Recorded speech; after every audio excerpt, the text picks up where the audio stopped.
नमस्ते and welcome to this exciting episode of Sethology debunking mythology. बहुत बहुत धन्यवाद। आपको मेरा पिछला वीडियो काफ़ी अच्छा लगा और अपना सजेशन ज़रूर दीजिएगा। और कुछ लोगों को समझ में नहीं आता है जो मैं बताता हूँ, क्योंकि ये इसके लिए आपको ट्रेंड्स देखने पड़ते हैं डेटा के। तो शायद आपको ये अभी समझ में नहीं आया, लेकिन ध्यान से देखिए और यू विल सी कि फ्यूचर में उस तरह का ट्रेंडिंग होगा। क्योंकि देखिए इतिहास जो होता है ना, वो कभी पैटर्न्स में चलता है। वो जैसे कि जो महाभारत युद्ध में हुआ, धर्म धर्म की लड़ाई, ना स्पेसिफिक्स कैन चेंज लेकिन पैटर्न्स विल नेवर चेंज। हम लोग को मालूम है कि रिलीजन का अर्थ होता है सेना, आर्मी, और धर्म जो होता है वो न्यूट्रल होता है। धर्म सभी मनुष्यों पे लगता है, जैसे कर्म और धर्म, चाहे आप मुसलमान हो या ज्यू हो या हिंदू हो या कोई भी हो, कर्म आपके ऊपर जरूर लगेगा।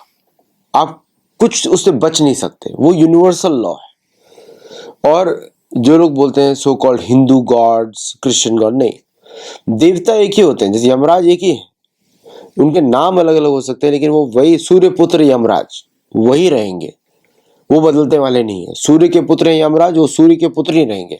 यम के अनेक अनेक नाम हो सकते हैं, लेकिन वो यमराज यमराज ही रहेंगे, चाहे उनको गॉड ऑफ डेथ बोल लें। जैसे इंद्र है, इंद्र इंद्र ही रहेंगे, स्वर्ग के देवता हैं, देवराज हैं, वो वैसे की वैसे रहेंगे। तो देवता और भगवान कॉमन है सबके लिए, नाम चाहे कुछ भी बुला ले। तो जो लोग रिलीजन्स के नाम पे लड़ते हैं वो सेनाओं के नाम पे लड़ रहे हैं।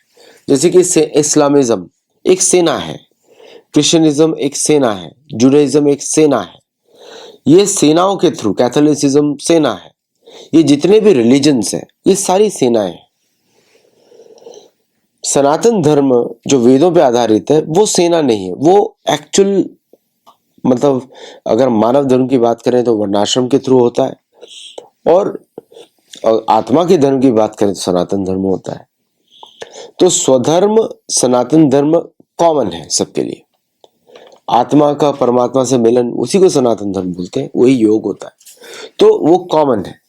लेकिन जो रिलीजन्स है वो धर्म के विरुद्ध काम करते हैं, क्योंकि सेनाएं हैं, वो कमांड करती है कि तुम दूसरे को मारो। जैसे इस्लामिज्म को क्रिश्चियनिज्म, कैथोलिसिज्म, जुडाइज्म पसंद नहीं है, जुडाइज्म वाले को इस्लामिज्म पसंद नहीं है, क्रिश्चियनिज्म पसंद नहीं है, कैथोलिज्म भी पसंद नहीं है, और सनातन धर्म तो बिल्कुल भी पसंद नहीं है, और कोई उसको धर्म पसंद नहीं है। और जो वेस्टर्नाइज बुद्धिज्म है वो भी उसको पसंद नहीं है। सेम गोज फॉर प्रोटेस्टेंटिज्म या क्रिश्चियनिज्म, एक ही चीज है। और इन सबको गॉड के नाम पर एक दूसरे के खिलाफ भड़काया जाता है, ठीक है। इसलिए दुनिया में अगर पीस चाहिए तो एक ही है, सनातन धर्म बेस्ड ऑन वेद। वेदों के द्वारा ही सनातन धर्म, ये योग प्रतिपादित होता है। तो योग के माध्यम से पीस आती है, और कोई और मेथड नहीं पीस का। और योग बिना वेद के होता ही नहीं है। बोलते हैं ना भगवान, इमम विवसते योगम प्रोक्तवान अव्ययम, तो उसके बिना तो होता ही नहीं है।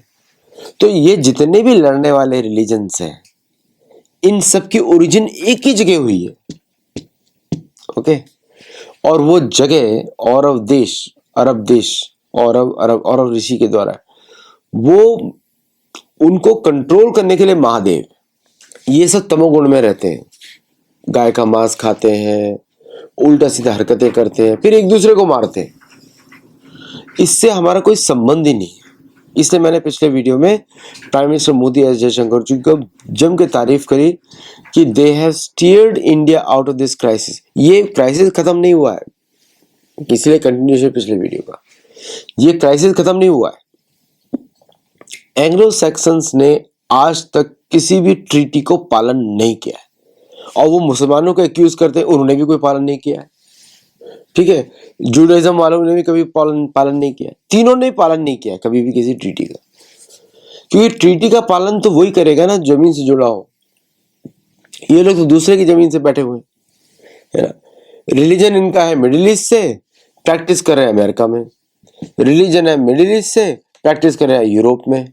तो उनकी जमीन का रिलीजन ही नहीं है ना। अगर अमेरिका की जमीन का बात करेंगे तो नेटिव अमेरिकन के रिलीजन आते हैं वहां के जमीन के। शाह का द्वीप का नाम करेंगे तो सनातन धर्म आता है, वहां पे तो स्वास्थ्य के मिलते हैं हर जगह। तो सनातन धर्म वहां से हटाकर उन्होंने कैथोलिसिज्म डाल दिया यूरोप में और प्रोटेस्टेंटिज्म डाल दिया। फिर ट्रीटी ऑफ वेस्टफालिया करा, फिर उसके बाद उन्होंने बांधे नेशन स्टेट्स।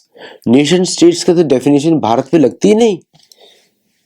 लोग बोलते हैं नेशन स्टेट, लगती नहीं। एरिस्टोटेलियन डेमोक्रेसी, कॉन्स्टिट्यूशन, रिपब्लिक, भारत में तो लगता ही नहीं उसका कॉन्सेप्ट। हमारे यहाँ तो राष्ट्र का कॉन्सेप्ट है, जनपद का कॉन्सेप्ट है, पंचायत का कॉन्सेप्ट है। ओके, तो ये कॉन्फ्लिक्टिंग फिलॉसफीज जब जहां पे आ जाती हैं, भूमि का भी धर्म होता है, हर भूमि का धर्म होता है। जैसे कि शाल्मली द्वीप जो ऑस्ट्रेलिया है, सेमल के वृक्ष शाल्मली वृक्ष के आधार पर बनाया जाता है। जम्बू द्वीप में जम्बू नाम के वृक्ष के अनुसार बनाया जाता है। सेम क्रॉन्च द्वीप में क्रॉन्च पक्षी के आधार पर किया जाता है। पुष्कर द्वीप में वहां पे जो पुष्कर द्वीप है वहां पर जल के आधार पे किया जाता है। ठीक है, सबके अलग अलग मंत्र होते हैं, हर भूमि के अलग मंत्र होते हैं, तो उसके आधार पे मंत्रों की भी उपासना होती है, मंत्रों की भी साधना होती है। तो जब आप इस नेचर को समझते हैं तो ये मिडिल ईस्ट का कॉन्फ्लिक्ट जो है ये तीन रिलीजियस सेनाओं के बीच का है। अभी टेम्परेरीली एक सेना हारी है, सीज फायर को सीज हारा ही बोलते हैं, लेकिन ये वापस शुरू हो जाएगा। बता रहा हूं क्यों, क्योंकि ये टाइम है अमेरिका को रीग्रुप करने का, उसकी मिलिट्री डॉक्ट्रिन, क्योंकि वो इतना बेइज्जत हो गए तो निकलेगा नहीं, सेनाओं में तो गुस्सा रहेगा, तो अभी बहुत करेक्शंस होंगे। जैसे पीट हेग्सेथ को निकालेंगे, फिर उसके बाद वापस फिर सॉरी मांगेंगे, फिर उसके बाद वापस शुरू करेंगे, क्योंकि straight of Hormuz is a life line. पहली बार अमेरिका की नब्ज पकड़ी गई है कि उसका तेल सारा मिडिल ईस्ट से ही आता है और तेल भी उसका मिडिल ईस्ट ही निकालेगा। समझे आप? तो जिस दिन तेल जाएगा उस दिन वो ईवी में घुसेगा, वो कोई और चीज में घुसेगा। तो ये 2 हफ्ता will be used by America to regroup, अगर कुछ करना है तो, नहीं तो मिड टर्म की तैयारी शुरू। और इजराइल को उसके हाल पे छोड़ दिया है। अब इजराइल लड़ता रहे ईरान से, कुछ नहीं होने वाला, बिकॉज इजराइल के दम में नहीं है ईरान को हरा सके। लेकिन वेज बॉम्बिंग करना बड़ा आसान होता है, लेकिन अगर आपको जो उनका ऑब्जेक्टिव था रिजीम चेंज करने का, वो हुआ नहीं। लेकिन मेरे हिसाब से एक तरीके से हो गया है, because now soul searching will begin in Iran. और वो सोल सर्चिंग ऐसे होगा कि जो उनकी विक्ट्री है वो पर्शियन के हिसाब से हुई है, जोरोस्ट्रियंस के हिसाब से हुई है, हिंदुओं के मतलब मानसिकता तो हिंदू ही है, सारे हिंदू फेस्टिवल्स ऑर्गेनाइज करते हैं, उसके आधार पे हुई है। लेकिन जो उनका जो मरे हैं वो सारे मुसलमान मरे हैं। स्ट्रैटेजी तो उनकी पर्शियन ही है, जोरोस्ट्रियन ही है। तो ये जो बेसिस है उसके आधार पे मैं क्या देख सकता हूं कि Zoroastrianism will make a strong comeback. जो साइरस की बातें करते हैं वो तो मुसलमान नहीं थे, कोई भी मुसलमान नहीं था, मुसलमानों ने उनको मारा है। जोरोस्ट्रियन भाषा नहीं पढ़ाई जाती, जोरोस्ट्रियन पूजाएं नहीं कराई जाती हैं इस्लामिक स्टेट में। वो सब मुझे लगता है बदलने वाला है, क्योंकि ये झटका बहुत तगड़ा है, लीडरशिप गायब हुई है वहां पे। समझे आप? तो ये जो वैक्यूम है, अभी तो खुश हैं वो लोग, लेकिन this is going to sink in अगले 15 दिनों में। और उसके बाद ये युद्ध बंद होने वाला नहीं है जब तक कि ईरान पूरी तरीके से जोरोस्ट्रियनिज्म या उस तरफ नहीं मूव करता। तो इस हिसाब से देखा जाए तो सोल सर्चिंग वाला मैसेज, क्योंकि ये चेंज अंदर से होना है, बाहर से आप नहीं कर सकते चेंज।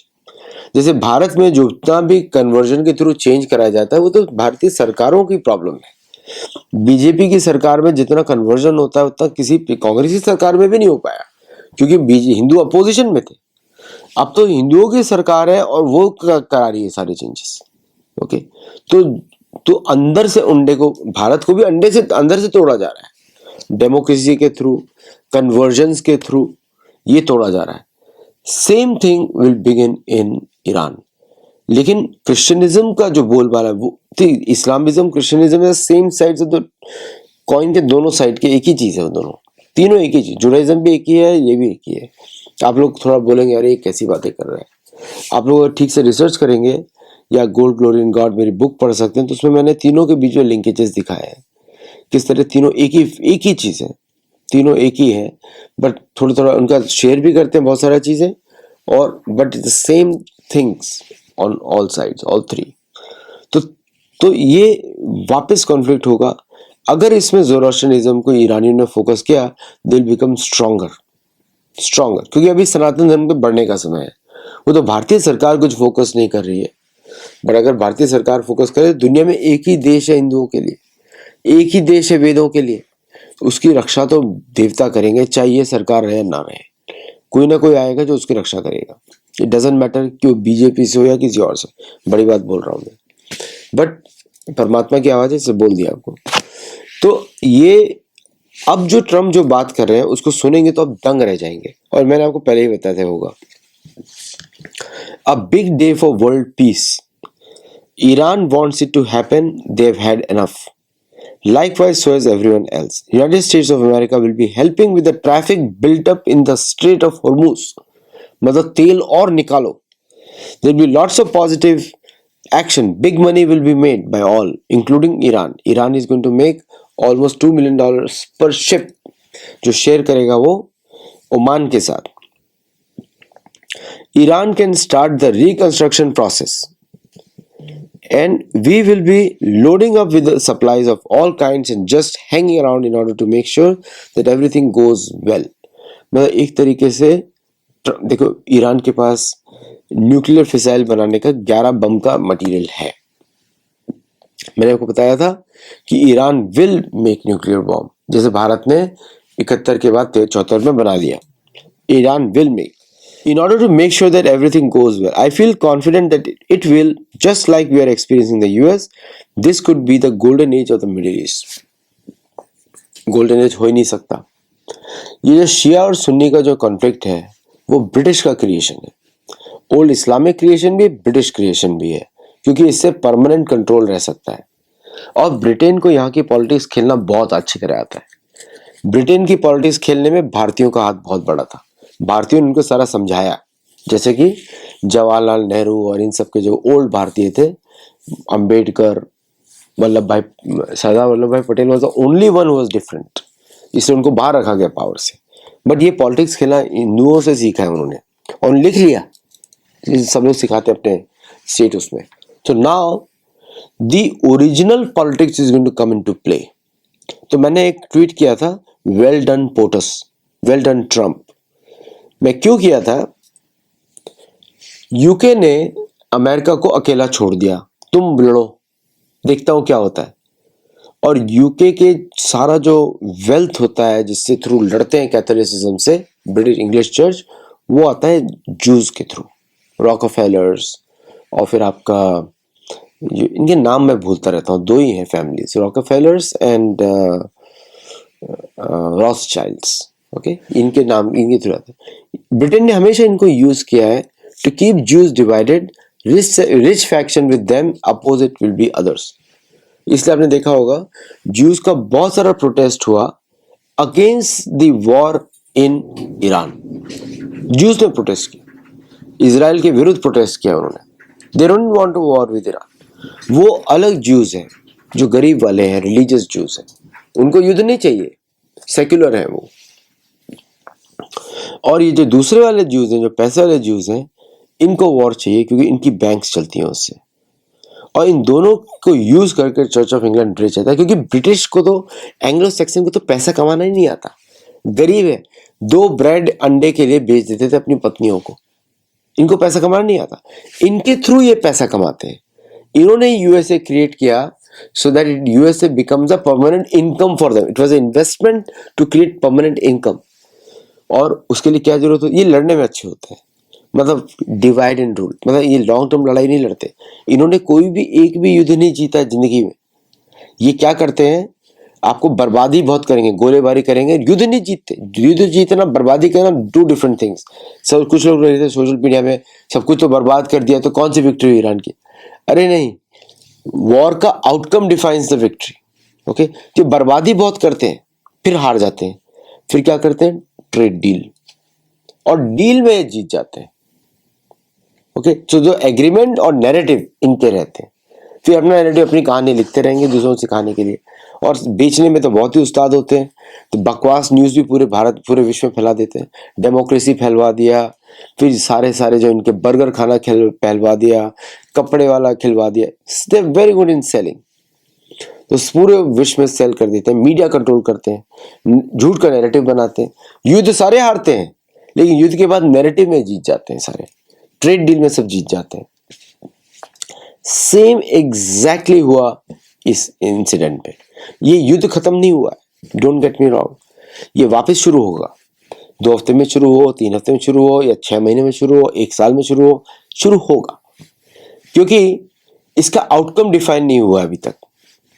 और ईरान का जो आउटकम है, जो इन्होंने अचीव किया, वो था destruction of all those data points जो ईरान के पास थे। और आपने देखा होगा जेडी वांस का स्टेटमेंट आया था, bitcoin is here to stay.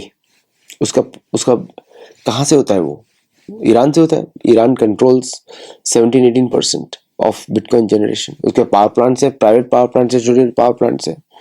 तो जो मैंने पिछले में आपको बताया किस तरह स्ट्रेटेजी बनाई थी डिस्ट्रीब्यूटेड नेटवर्क की, अब उसके जो पावर पॉइंट्स, उसके जो पावर प्लांट्स हैं, दैट इज एन एसेट। और तेल से उसको पैसा मिलेगा। अगर ये युद्ध जितना जल्द लंबा छिड़ता है उतना ही बेटर है। मतलब कि जितना ज्यादा पीस टाइम रहेगा वो रीबिल्ड करवाएंगे। और there is a guilt also in Trump. उन्होंने B1 ब्रिज गिरवा दिया, फिर उन्होंने बहुत सारा डिस्ट्रक्शन किया सिविलियन एरियाज में, प्लस छोटी बच्चियों को मरवा दिया। वो guilt has also forced them to do the ceasefire. नहीं तो उसे रह नहीं सकते ना आप जिंदा। इतना बच्चों को मरवा दिया, छोटे कितने लोग मरे होंगे। और तो that guilt also force them to do this. तो इसलिए अभी हम देख रहे हैं कि ये जो टेम्परेरी सीज फायर है, इस पर कोई खुश ना हो। पाकिस्तान तो डेफिनेटली खुश ना हो, बिकॉज पाकिस्तान को जिस तरह बेइज्जती करके यूज किया गया वो उसी लायक है। फोन करके प्राइम मिनिस्टर को बोला तू कर दे, मुनीर को बोला इसको इंश्योर करो। तो पाकिस्तान तो पहले से डबल गेम खेल रहा था, इसलिए ईरान ने बोला ब्रदर कंट्री। तो भारत के लिए भी ये वर्ड्स बड़े डेंजरस है। ओके, लेकिन इसमें भारत को नेट फायदा है, क्योंकि भारत को मालूम है Iran is always going to be against India. लेकिन ईरान में वो हिम्मत, अभी अब देखना ये है, ईरान में वो हिम्मत नहीं है कि पाकिस्तान को आर्म करे, वो हिम्मत नहीं है। Will see what's going to happen. लेकिन एक बात तो सच है कि ईरान के क्रूड मिसाइल्स, अभी भी क्रूड बोलूंगा, बिकॉज इसमें वो परफेक्शन नहीं है जो लोग देख रहे थे, but they have proved it to be better than most of the missile systems of the world. और अमेरिका का ये प्रूव हुआ है कि उसके पास एयर डिफेंस नहीं है। उसने कभी प्लान ही नहीं किया एयर डिफेंस का, उसको जरूरत ही नहीं। उसमें हम दूसरी जगह युद्ध करेंगे, हमको क्या जरूरत है एयर डिफेंस की? कोई हमारी तरफ करेगा, हम दूसरी तरफ करेंगे। But now America will have to do soul searching to protect अपनी कॉलोनी को। ये प्रोटेक्ट करने वाले नहीं है, भाग जाने वाले लोग हैं। इनको जैसे ही खतरा होता है भागते हैं। आप अमेरिका के अंदर भी देखिए, इनके सिविल वॉर्स को स्टडी करिए, नेटिव अमेरिकन वॉर्स को स्टडी करिए, सब जगह नेटिव अमेरिकन इनको हराया है। ये सब जीते हैं डील पे आके, और डील में इन्होंने मार दिया दूसरे आदमी। थैंक्स गिविंग का आपको याद ही होगा सबको। ओके, तो ना इन्होंने सीज फायर मांगी है, और अभी विक्ट्री का नैरेटिव डाल के अमेरिका बेच रहा है अपने आप को, और ईरान के लोग और पूरी दुनिया इनका मजाक बना रहे। लेकिन अब नेक्स्ट फेज आएगा, ये डील्स में पैसा कमाएंगे, और वापस इन्होंने एक तरीके की शांति जीती है, विच इज अनईजी। यूएई और जीसीसी जो कंट्रीज है एक्सक्लूडिंग ईरान, नाउ उन सबको सोल सर्च की जरूरत है। It is going to unite them, not divide them, क्योंकि उनका बॉस अब ईरान बनेगा। अभी कैसे पॉसिबल होगा मुझे पता नहीं है। Sunni Pakistan, Sunni Arabic countries and Shia Islam, Shia Iran, ये कैसे पीस होगा आई डोंट नो। इसका मतलब ये fault lines are remaining, conflict is going to restart. और इस बार जो कॉन्फ्लिक्ट होगा वो डायरेक्टली रिलीजियस कॉन्फ्लिक्ट होगा आपस में, और इनका आपस का जो कॉन्फ्लिक्ट होगा उसमें आउटकम बाहर आएगा। तो उधर अगर शिया, मतलब जो इन्होंने अजम इस्लाम को नहीं छोड़ा, ज़ोरास्ट्रियन को नहीं ऑब्जॉर्व मतलब वापस लेकर आए, तो ईरान की वहां पे वापस लंबी हार होगी, वापस दूसरी कंट्रीज वहां पे इन्वॉल्व होंगी, सेम कंट्रीज, ब्रिटेन और समथिंग, और वापस वही डिवाइड एंड रूल का गेम चलने वाला है। Otherwise consolidation we can see. तो ट्रम्प ने सही मौके पे आके छोड़ा एक तरीके से देखा जाए तो, क्योंकि हार तो हो ही रही थी, हार ही माना जाएगा, लेकिन एट द सेम टाइम उन्होंने डोमेस्टिक इकोनॉमी को संभाल लिया with reduction in oil. Bharat के लिए अच्छा हो गया, सैंक्शंस हट गए, भारत का oil bill will come down significantly, लेकिन इसको स्थायी शांति मत समझिए। और चर्च ऑफ इंग्लैंड और ब्रिटेन को वापस इम्पोर्टेंस मिल गई, लेकिन ट्रम्प के स्टेप से, सीज फायर से वापस उसने उनको कंट्रोल कर दिया। तो अनसर्टेनिटी विच ट्रम्प क्रिएटेड, वो युद्ध तो कुछ और ही था। आपको बहुत सारे जो रेगुलर अमेरिकन एनालिस्ट होते हैं वो इस तरह की बात करेंगे, जो रिलीजियस एनालिस्ट होते हैं, कि किस तरह चर्च ऑफ इंग्लैंड को उन्होंने वापस एक तरीके का छोड़ दिया। तो अभी जो गेम खेला गया था वो रिवर्स हो गया है। थोड़ा कॉम्प्लेक्स लगेगा आपको समझने में, लेकिन आप अंडरस्टैंड करिए, ये कॉन्फ्लिक्ट की जड़ें, conflict has become deeper now. तो अगर ईरान चेंज नहीं करता है, वापस वही फिलॉसफी लेकर आता है कि हम ये अमेरिका के विरुद्ध काम करेंगे, क्योंकि Iran was a checkmate for America and Israel. Israel के दूसरे तबके पर, नॉट पहले वाले। पहले वाला तो वॉर क्रिएट करता है, दूसरा वाला नहीं क्रिएट करता। सो जो पहले वाला क्रिएट करता था उसके विरुद्ध खड़ा किया गया था, you know. So now things are going to be back to usual self in 2-3 weeks time। उल्टा इस बार नुकसान ये, अगर देखिए, stronger Iran is not in the interest of Russia, not in the interest of China. तो वो तो उन्होंने अमेरिका की वजह से इनको सपोर्ट किया। So will see what happens. लेकिन भारत को तो I will give full flying marks, staying out of the conflict and keeping the prices low. Bharat की तो जीत है, भारत की जीत है, रशिया की जीत है, बिकॉज रशिया को इस कॉन्फ्लिक्ट से बहुत प्रॉब्लम था। इस कॉन्फ्लिक्ट ने रशिया के सैंक्शंस भी हटा दिए, ईरान के भी हट गए। सो जीसीसी को के पैरेलल में बन जाएगा आपका फाइनेंशियल सेंटर ईरान, अगर ये चलता रहा लंबा तो। And then we will see what Iran does with that money. मेरे हिसाब से इराक का भी सॉल्यूशन निकल जाएगा इस चक्कर में। अगर दोनों में यूनिटी होती है, it will be a fantastic thing to see. तब कंसोलिडेशन शुरू हो जाएगा, and with the money and freedom if they give to their people, then the peace will be lasting. Let's see what happens. आज के लिए इतना ही। Members बनिए, हमारे वीडियोस देखिए, और लोगों को भी हमारे बारे में बताइए, so that people can join in the informed discussions. नमस्ते, जय जगन्नाथ।